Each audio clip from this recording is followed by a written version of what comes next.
Hello. Function chapter continue करते हैं। तो नेक्स्ट टॉपिक है inverse of a function. Inverse of a function.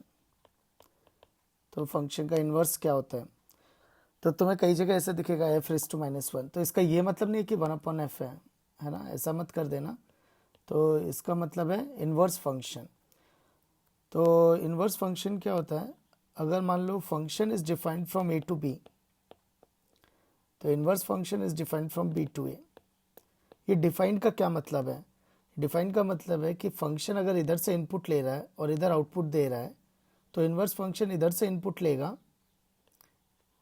Inverse function इधर से इनपुट लेगा और इधर आउटपुट देगा। इसका ये मतलब है कि फंक्शन के लिए डोमेन ए है और कोडोमेन बी है।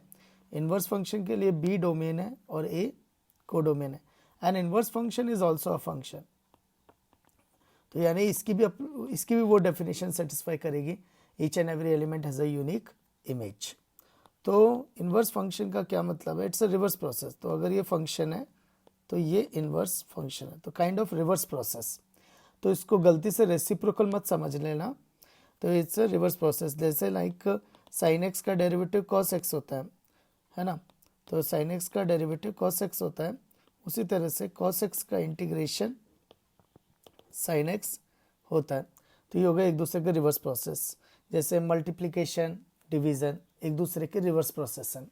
जैसे एडिशन सब्ट्रैक्शन एक दूसरे के रिवर्स प्रोसेस है। तो उसी तरह से फंक्शन और इनवर्स फंक्शन रिवर्स प्रोसेस है एक तरह से। And inverse function is also a function. थोड़ा और डिटेल में समझते हैं। तो देखो there are 4 types of function.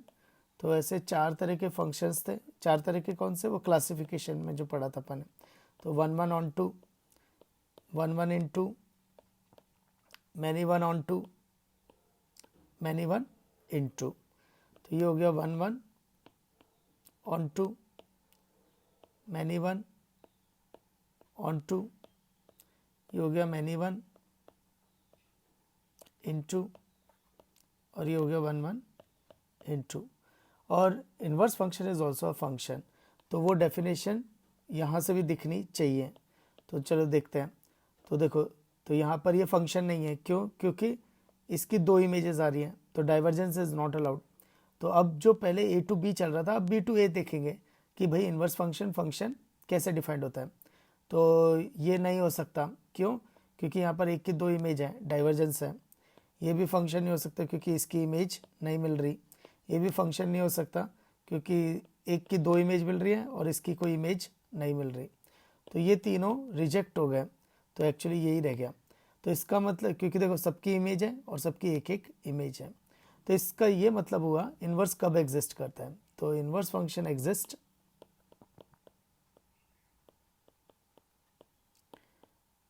Inverse function exist if f of x is 1 1 and on 2, also known as a bijective,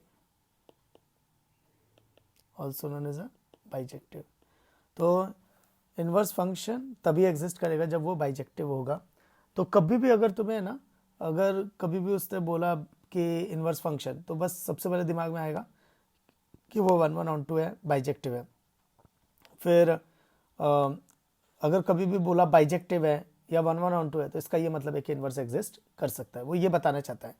तो ये इनवर्स आया तो दिमाग में आना चाहिए 1 1 ऑन 2। और अगर 1 1 ऑन 2 बाइजेक्टिव बोला तो दिमाग में आना चाहिए इनवर्स फंक्शन। वो डायरेक्ट दिमाग में आना चाहिए। ये दोनों जुड़े हुए हैं क्योंकि इनवर्स तभी एग्जिस्ट करता है जब 1 1 ऑन 2 होता है और जब वो बाइजेक्टिव मैपिंग होती है। अब इसको थोड़ा और डिटेल में समझते हैं।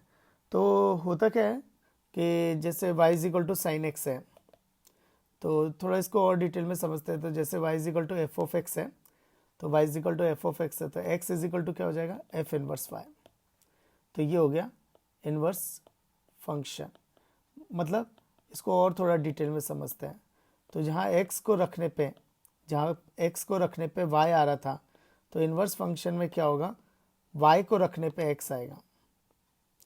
तो जहाँ इन फंक्शन में क्या हो रहा था, x को रखने पे y आ रहा था, वहाँ इनवर्स फंक्शन में y को रखने पे x आएगा, इसका ये मतलब है। नेक्स्ट तुम्हें कभी कभी इस तरह से मिलेगा कि g is inverse of f, g is inverse of f, तो वो एक्चुअली ये है g f इनवर्स है। तो उसका फंडा ये होता है कि वो f रेस टू -1 लिखना नहीं चाहता, तो वो क्या करेगा g ऑफ y करके लिख देगा। तो g is inverse of f, तो g is equal to f inverse, तो वो क्या करता है कि f रेस टू -1 लिखना नहीं चाहता, तो वो x is equal to g of y करके लिख देगा। ठीक है, अब इसको थोड़ा और डिटेल में और समझते हैं। तो जैसे अभी कोई a है, ये सेट b है, ये फंक्शन f है, तो मैंने π/6 रखा, तो मुझे क्या मिलेगा, हाफ मिलेगा। मैंने π/6 रखा तो मुझे हाफ मिलेगा। तो x is equal to sine inverse y, तो मैंने अब डोमेन b से आएगी, अब डोमेन b से आएगी, तो अब डोमेन b से आएगी, तो अब मैं हाफ रख सकता, तो मैंने साइन इनवर्स हाफ रखा, तो मुझे क्या मिलेगा, तो वो एंगल जिस पे साइन हाफ देता है π/6, वो एंगल जिस पे साइन हाफ देता है π/6। अब और क्वेश्चन उठेंगे, साइन एक्स तो मैनी वन इंटू फंक्शन है,